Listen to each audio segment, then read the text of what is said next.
Oui, frère. Comment se manifeste l'attirance pour vous? Moi, je me rappelle quand il y avait cette vague de mal-compréhension de l'ami et tout ça. Voilà, l'un de vous toujours comme ça, et Josine l'avait vu descendant vers haut, vous savez, il avait dit, je veux plus voir un frère dans cette maison-là. Mais le gars avait tapé, seulement, gars, tu pars, j'ai une soeur que tu, mais il avait mis un enfilage, machin, quel passage peu comme ça de Josine, il sent un parfum, mon frère. Et je lui me dit que, tes garçons là, il y a vraiment quelque chose là-bas. Bah, j'ai vu la manière dont je l'ai jamais vu habillé comme ça. Le parfum qui peut passer à côté de moi, j'ai senti là. C'était l'élément là qui m'avait dit que là, ça devient sérieux. Il faut arrêter vite de massacre. Il faut vite arrêter. Là, si tu vois encore que tu dépends, non, tu deviens propre, non, gars. Comme la maman de Miguel disait que toi, tu es trop propre. La fille, elle a fait que... Oui, tu deviens propre, tu changes ta manière de t'habiller, c'est vrai. C'est vrai, les éléments que vous dites sont réels, frère. Mais tout ça n'est pas de l'amour. Comprenez bien, tout ça n'est pas de l'amour. Ce n'est qu'un mirage. D'autant plus que vous êtes dans une posture où, Herman l'a dit, vous faites de la projection. Vous êtes en train de vous fabriquer des choses qui n'existent pas encore. Et vous pensez que tel que vous ressentez fortement la chose, vous pensez que celle-là, parce que même, tu peux même la voir elle-même, elle tranquille. Peut-être tourne la tête, toi tu vas voir qu'elle t'a souri, man. Alors qu'elle a seulement tourné sa tête, toi tu as vu qu'elle t'a souri. Et ça développe un ensemble de choses comme ça parce que la chair agit derrière. La chair agit derrière. Elle commence à te faire voir ce qui n'existe pas. Tu commences à dormir, tu ne dors pas. Tu fais des rêves bizarres parce qu'elle est toujours... Non, frère. C'est dangereux. C'est dangereux. Et un des éléments véritablement, tout ce qui est fait là, tout ce qui est manifesté, c'est simplement parce qu'on désire avoir la personne avec nous. Amen. Exactement comme le frère Yvan était en train de le dire. Comme Boukhar aussi là, mentionnant l'aveu là. Et voilà, j'ai écrit ici, comment se manifeste l'attirance? L'attirance se manifeste souvent par un rapprochement physique, un désir de proximité orienté toujours plus vers le corps de l'autre. En fait, c'est que tu as toujours envie de la toucher, tu as toujours envie d'être en contact avec la personne, tu veux toujours qu'elle soit là. Si tu pouvais, tu serais le frère le plus heureux et toutes les réunions seraient belles.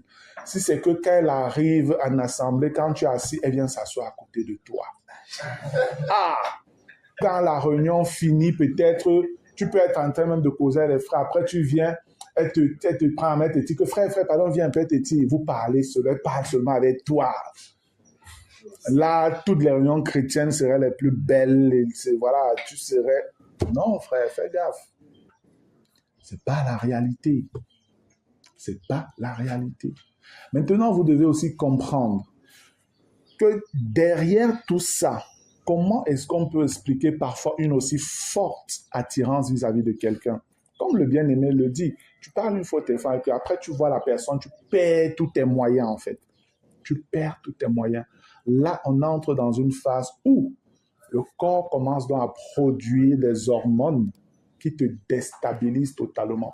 Vous savez, lorsqu'on parle de l'adrénaline est une hormone. Et c'est une hormone, c'est l'hormone du courage, de la force, de l'audace, l'adrénaline. Quelqu'un qui est réellement animé par l'adrénaline, gars, il peut penser qu'il peut pousser la maison si seul. Je vous dis, il peut penser que si quelque chose arrive, il peut porter la 4x4 qui est là, il met ça à côté, le gars, il gère le problème. C'est ça les effets de l'adrénaline. C'est dangereux.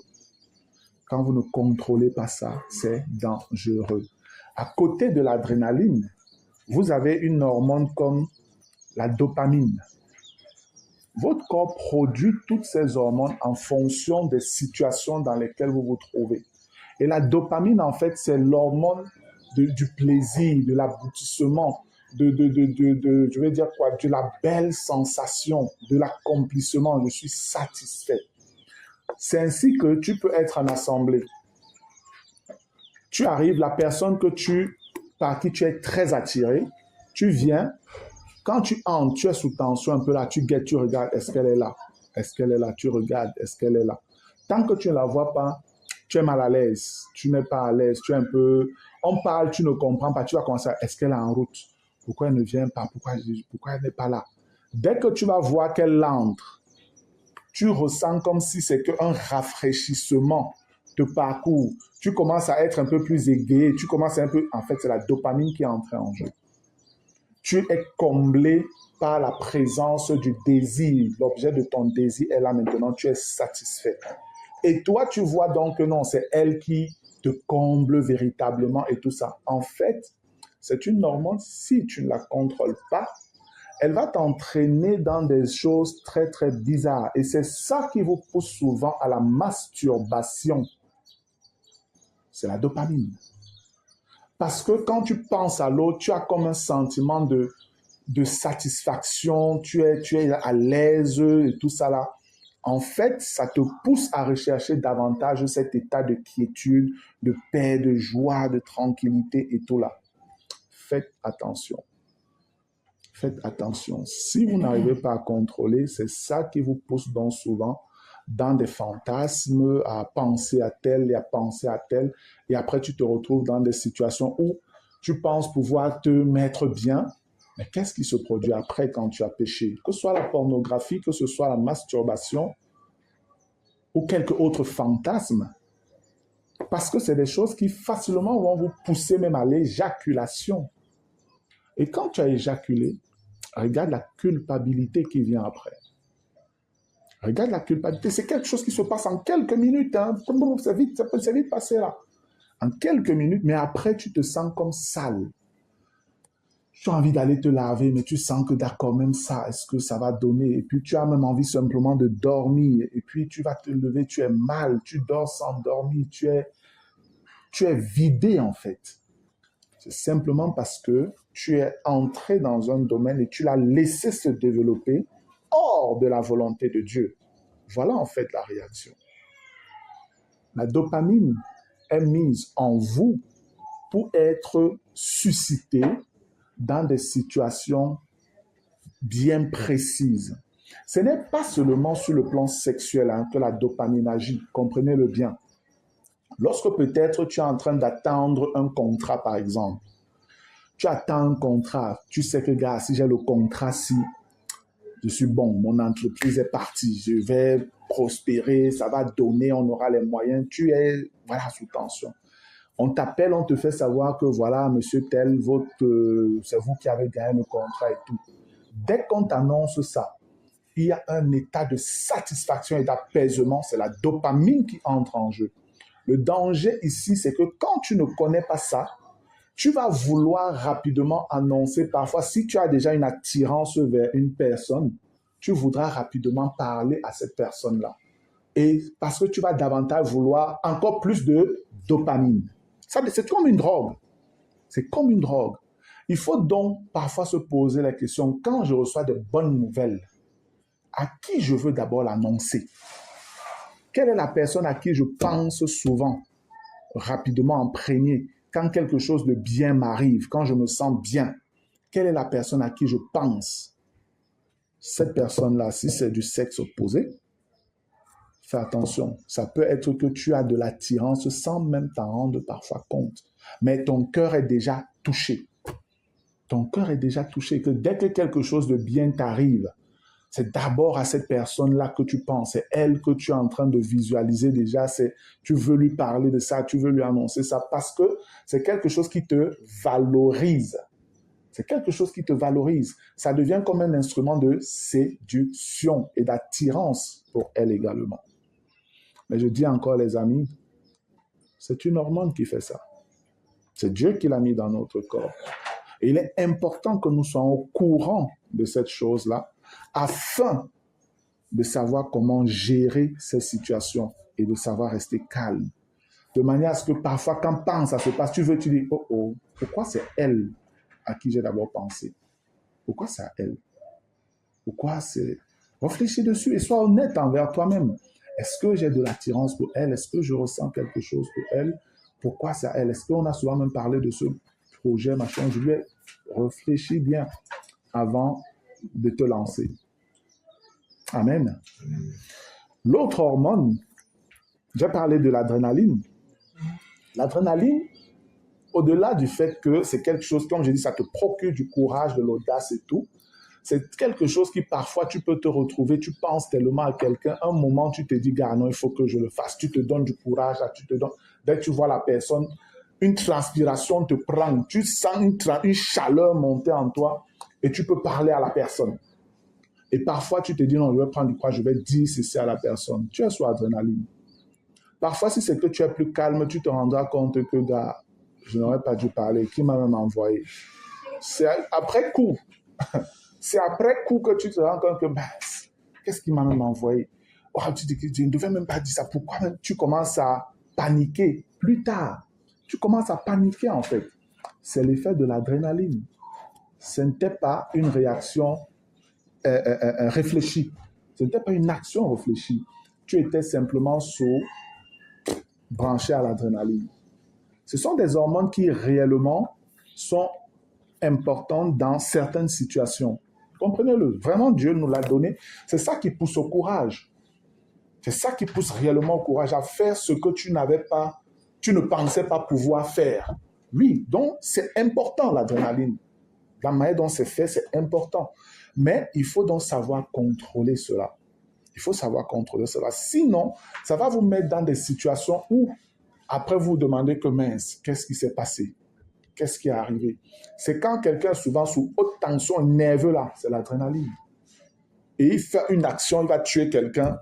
Il se dit, mince, qu'est-ce que j'ai fait? Pourquoi j'ai fait? Parce que l'adrénaline a pris le dessus sur ton intellect. Les hormones doivent toujours être sous contrôle. Et c'est véritablement possible par le Saint-Esprit, frère. Je vous dis, quelqu'un qui n'est pas, comment je vais dire ça? Disons même quelqu'un qui n'est pas converti. C'est vrai que même quand on est converti, quand on ne sait pas, ça peut toujours nous dominer. Sans problème, comme un païen.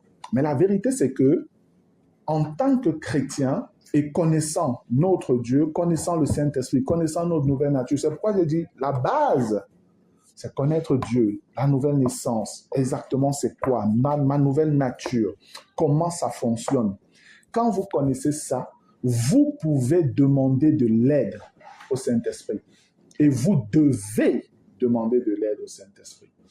Et c'est dans cette situation, quand tu ressens, tu dis, Seigneur, aide-moi. Je sais que ça, ce que je ressens là n'est pas normal. Mais là, Seigneur, c'est chaud. S'il te plaît, viens-moi en aide. Mon Dieu, viens-moi en aide par ton esprit. Soutiens-moi. C'est peut-être à ce moment que tu peux ressentir que, gars, appelle tel. Fais signe à tel. Et si vraiment tu es quelqu'un qui veut obéir à Dieu, tu t'en sortiras. Amen. Avec le coup de fil ou alors va voir tel. Avec simplement l'obéissance à cela, tu t'en sortiras. Vous devez pleinement le comprendre, frère. Sinon, vous allez vous retrouver vraiment dans des situations très, très, très compliquées. Et il y a également l'oxytocine. Ceux qui ont lu ce que j'ai partagé aujourd'hui peuvent déjà avoir une idée. L'oxytocine, en fait, on l'appelle aussi l'hormone de l'attachement. C'est une hormone qui est très importante vis-à-vis des personnes qui sont proches l'une de l'autre. Dans un couple, c'est très important. Chaque compliment que tu fais, chaque attention que tu portes, en fait, ça suscite de l'oxytocine. Et ça fait à ce que la personne t'est davantage, reconnaissante. La personne davantage te trouve agréable. Elle te trouve vraiment charmante, gentille et tout ça. C'est peut-être aussi l'une des plus dangereuses, en fait. C'est pourquoi dire à une sœur, « Oh, tu es très jolie. Oh, ma sœur, tu es très bien habillée aujourd'hui. » Tu le lui dis constamment, ça devient dangereux. Parce que le fait de le lui dire, c'est un compliment. Parfois, qu'elle le veuille ou pas, ça suscite de l'oxytocine chez elle. Et c'est une hormone d'attachement qui porte davantage l'attention vers la personne qui te fait du bien, qui te donne de la valeur et tout ça. Voilà le danger de cette affaire-là. Et c'est donc comme ça qu'il y a beaucoup d'attachements qui naissent lorsque vous commencez à vous rapprocher d'une certaine personne. Vous lui parlez constamment. C'est ça qu'on dit les coups de fil. Ou oh, c'est comment tu vas en prendre les nouvelles et tout. Vous ne faites pas attention, man, vous êtes KO. Moi, je connais une sœur qui vit en Europe. Elle avait été séduite par un frère qui vit ici au Cameroun. Et elle est mariée, la sœur. Elle a des enfants. Mais le frère la séduisait consciemment, même sachant qu'elle était mariée. C'était un malade, en fait, ce gars.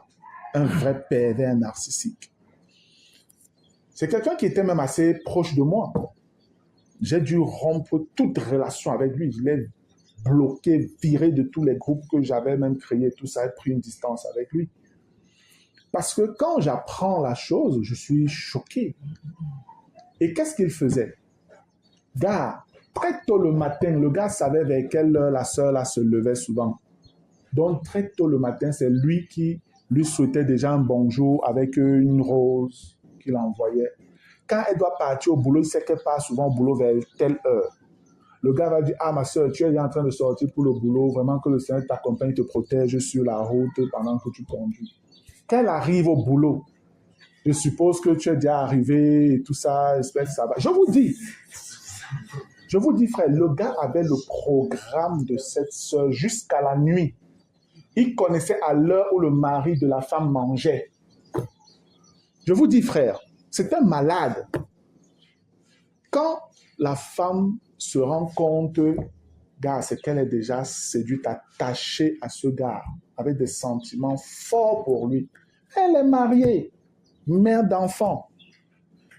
C'est comme ça que c'est chaud. Elle m'appelle, la sœur, et elle me dit, est-ce que tu connais tel qui est dans le groupe, machin, tout ça? Je dis oui. Quand elle me raconte ce qui se passe, je suis choqué. Et elle m'appelle avec son mari parce qu'elle avait fini par avouer à son mari en lui disant, je t'ai trompé.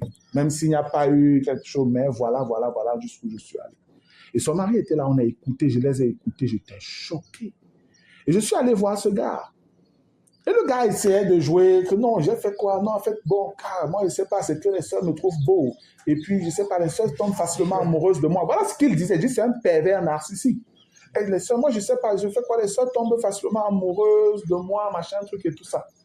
Et le truc, c'est qu'il n'avait pas fait ça seulement avec elle. Il avait fait ça peut-être à 2 ou 3 sœurs au même moment. Le gars a réussi à faire ça à une maman, une sœur, une Française, le gars qui avait, je crois que c'était 70 ans et tout. Je vous dis, la mère est tombée amoureuse de ce gars qui avait une trentaine d'années. Je vous dis, ça, c'est les effets de l'oxytocine, frère. Parce que le gars savait comment parler à ses femmes. Il savait comment leur parler. Et il arrivait donc à les captiver. Et cette hormone produisant ce que ça devrait produire, l'attachement, c'est comme ça qu'elle commençait à être en manque. Il fallait que le gars appelle. Il fallait que le gars écrive. Il fallait qu'il fasse. Quand ça, il ne faisait pas, c'est elle maintenant qui était poussée à le contacter parce qu'elles étaient comme en manque. Les hormones sont comme des drogues. Les hormones sont comme des drogues. Quand vous ne le savez pas, vous prenez des risques inconsidérés, frère, dans vos rapports avec les autres.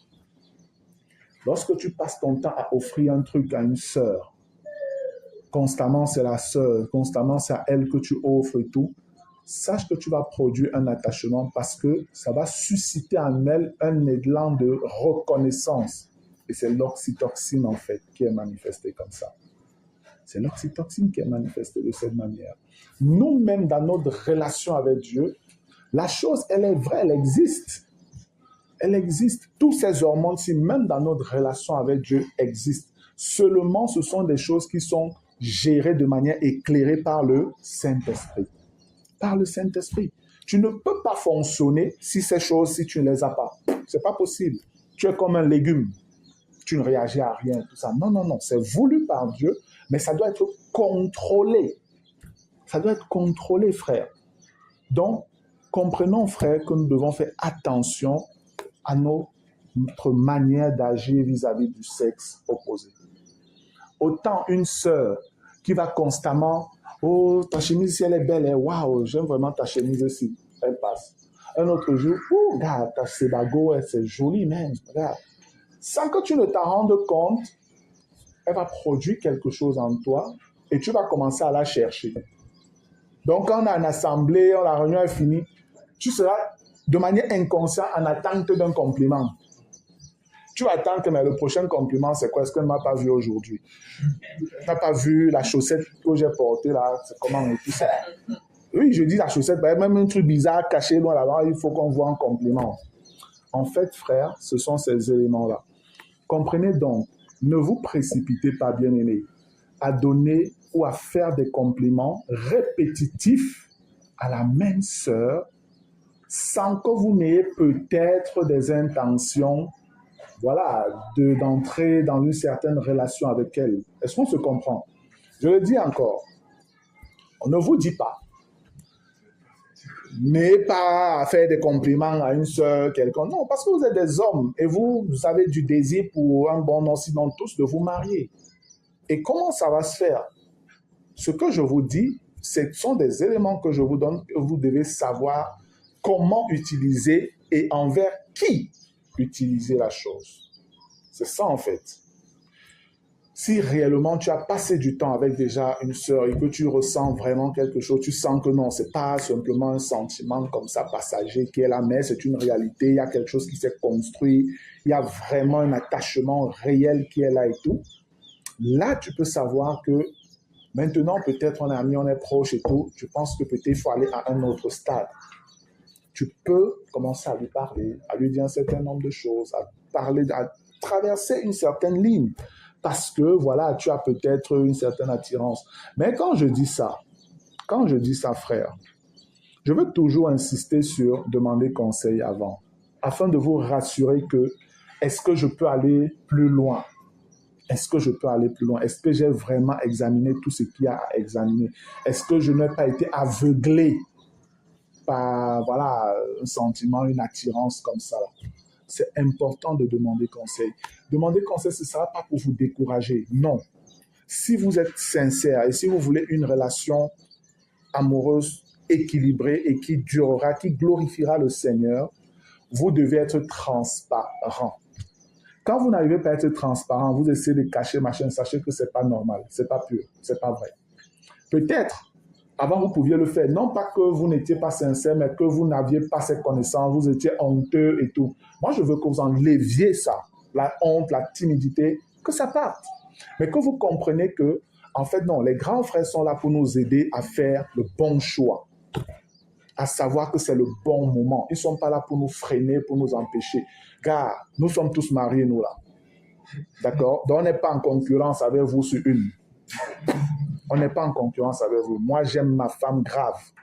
Pleinement satisfait. Donc, voilà. Ils ont donné leur témoignage. Eux-mêmes. Témoignage 3 personnes. Donc, voilà. Il n'y a donc pas de crainte à pouvoir parler ouvertement avec l'un de nous. Et comme j'ai dit, entre vous-mêmes, il est possible qu'il y ait des rapprochements amicaux, de manière à ce que tu peux parler même d'abord peut-être à ta personne. Tu n'es même pas obligé de peut-être venir rapidement voir Martial. Mais je dis un truc comme ça peut être que peut-être Herman, et je prends peut-être Landry, sont proches, sont des potes et tout ça, c'est tout normal, on ne va pas empêcher que peut-être le gars se dit, bro, excuse-moi, tu vois, je ressens telle chose pour telle fille et tout, comment toi tu la trouves, tu penses quoi et tout ça. En espérant bien sûr que lui-même n'est pas en train de regarder à qui. Ça peut chacun les choses. Bon, si vous êtes vraiment amis, vous devez quand même pouvoir savoir ça, n'est-ce pas? Donc, en réalité, vous devez déjà même parler à un ami et puis ton ami peut te dire, ah non, moi je trouve qu'elle est bien ou pas. Mais c'est toujours bon d'avoir d'abord l'avis d'une autre personne. Soit c'est ton ami là, soit tu peux directement venir voir un des dirigeants qui est plus proche. C'est clair que ceux de petits Africains seraient plus facilement portés à voir peut-être Rigobert. Ceux du commissariat peut-être seraient facilement portés à regarder vers Herman. Bon, fallait que je dise Herman. C'est des bandas. Peut-être ils vont se rabattre sur moi pour le moment. Et voilà, peut-être ce sera le dernier au cours, je ne sais pas trop. Mais je veux que vous sachiez, frère, que non, vous n'avez pas à avoir honte pour ça. C'est normal. Ces hormones, si ce n'est pas vous qui les avez achetées, ok, vous n'avez pas acheté. Non, c'est Dieu qui a mis ça en vous et ces réactions sont normales. Vous devez juste savoir que je dois les contrôler. Je ne dois pas me laisser aller. Quand vous connaissez, vous devez savoir que ce que je ressens là, est-ce que ce n'est pas l'influence de telle chose? Est-ce que ce n'est pas l'influence de telle chose? Pourquoi ça persiste comme ça? Qu'est-ce qui se passe? Comment je peux faire pour savoir si c'est réel ce que je ressens là? Comment éprouver ça? C'est qui la personne?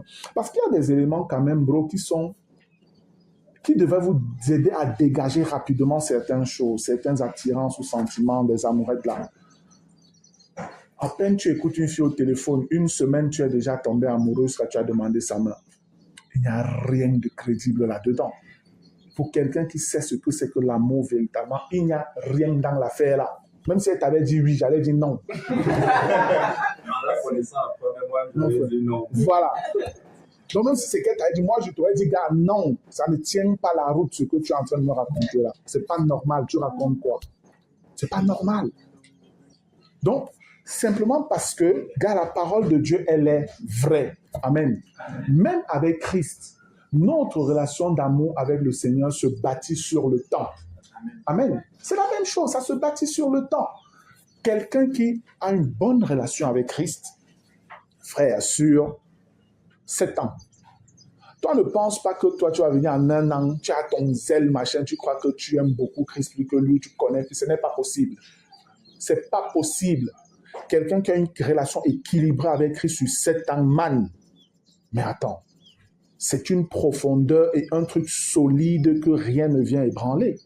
On tient la route. Donc, toi qui viens avec ton petit zèle là et tout ça, sur 6 mois, tu penses que tu vas, je ne sais pas, faire je ne sais pas trop quoi. Tu te trompes. Tu te trompes.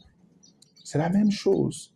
Moi, ce que je veux, je sais qu'il y a souvent ce sentiment de honte là, il va aller dire ça, comment on va me regarder, comment on va marcher. Non, non, non. Ça, c'est charnel. Comprenez que le mariage, puisque c'est aussi, dans une certaine mesure, tout ça qu'on prépare, même si on ne parle pas directement du mariage, c'est une affaire très sérieuse. Amen. C'est une affaire très sérieuse. Vous ne pouvez pas vous permettre de vous lancer dans une relation à la légère dans ce domaine-là. Il faut toujours te rassurer que, gars, j'ai pris tous les tenants et aboutissants dans cette histoire. Et quand je pars là, je suis sur le bon chemin, les choses se passent bien. Et j'ai même le soutien de mes frères, la bénédiction de mes frères, l'encouragement de mes frères. C'est bon.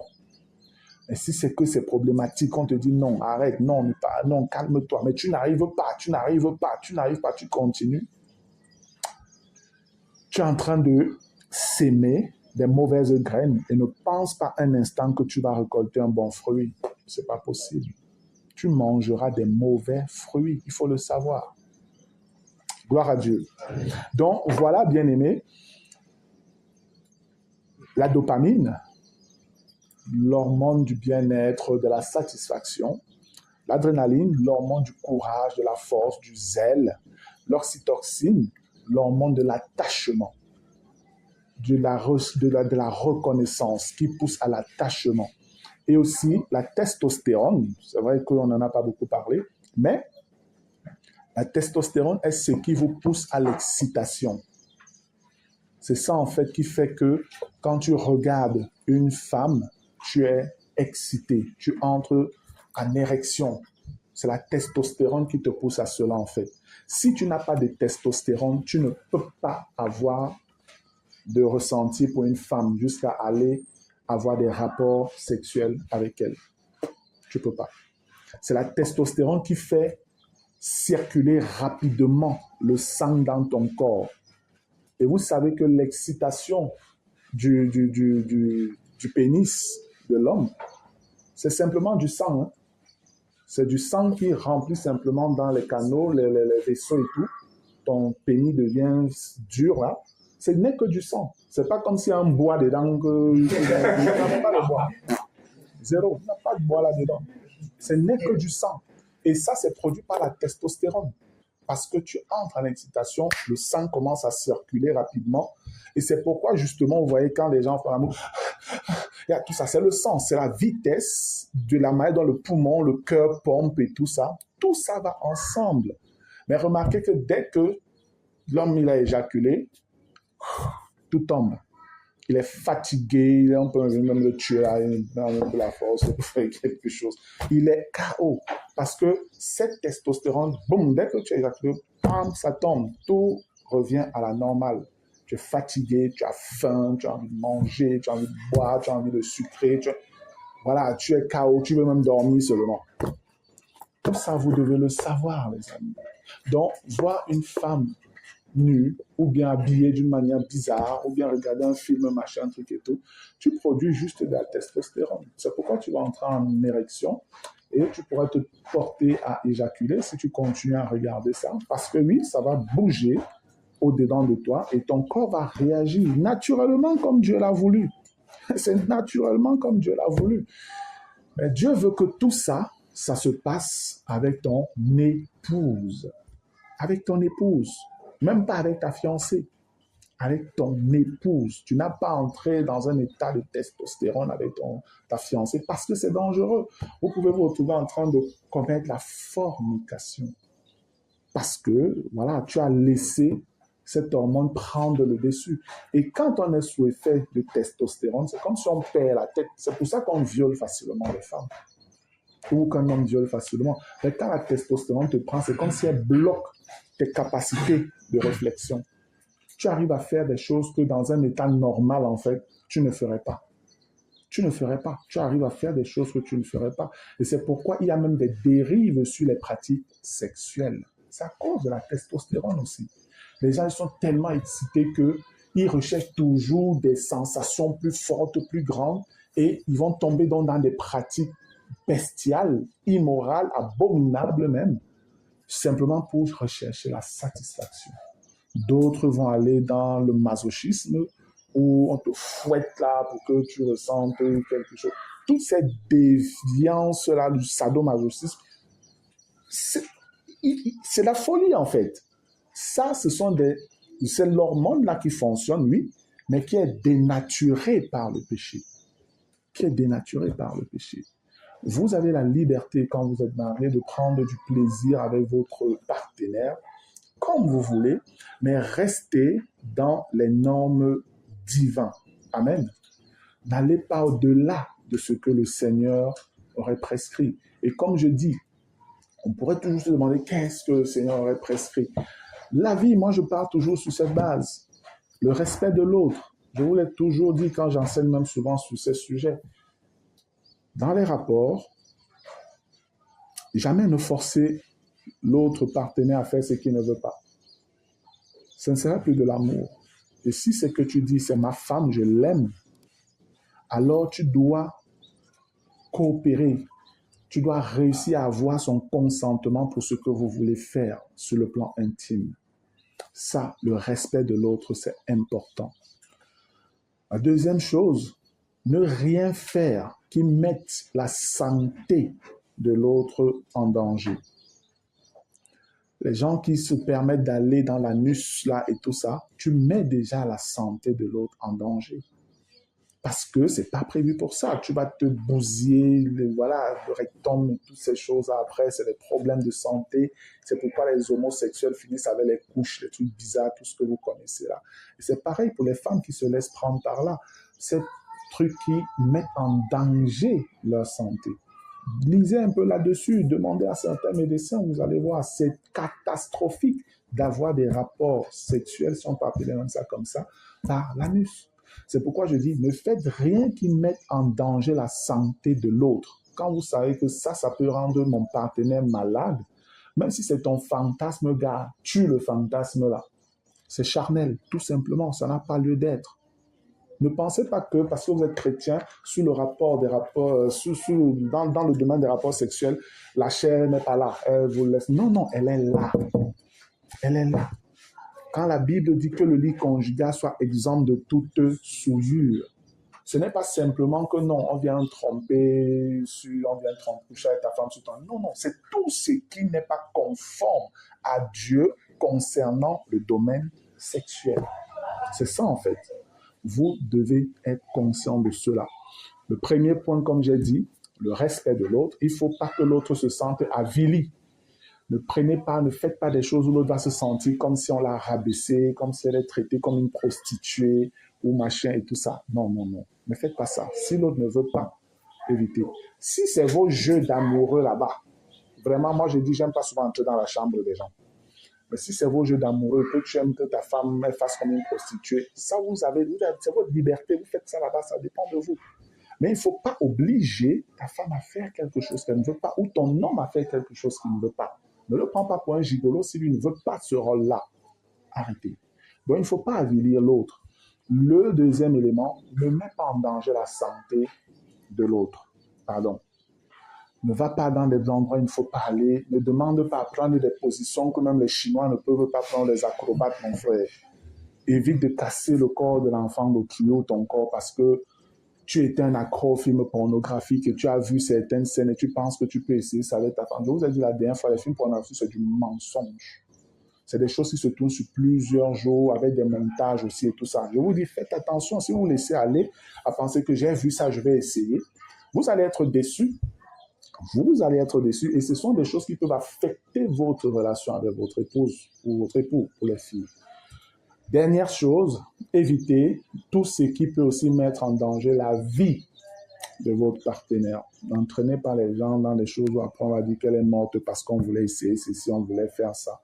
Vraiment, vraiment, soyez prudents avec ça. Amen. Donc, voilà, frères, concernant les différentes hormones qui interviennent dans les domaines de l'attirance. De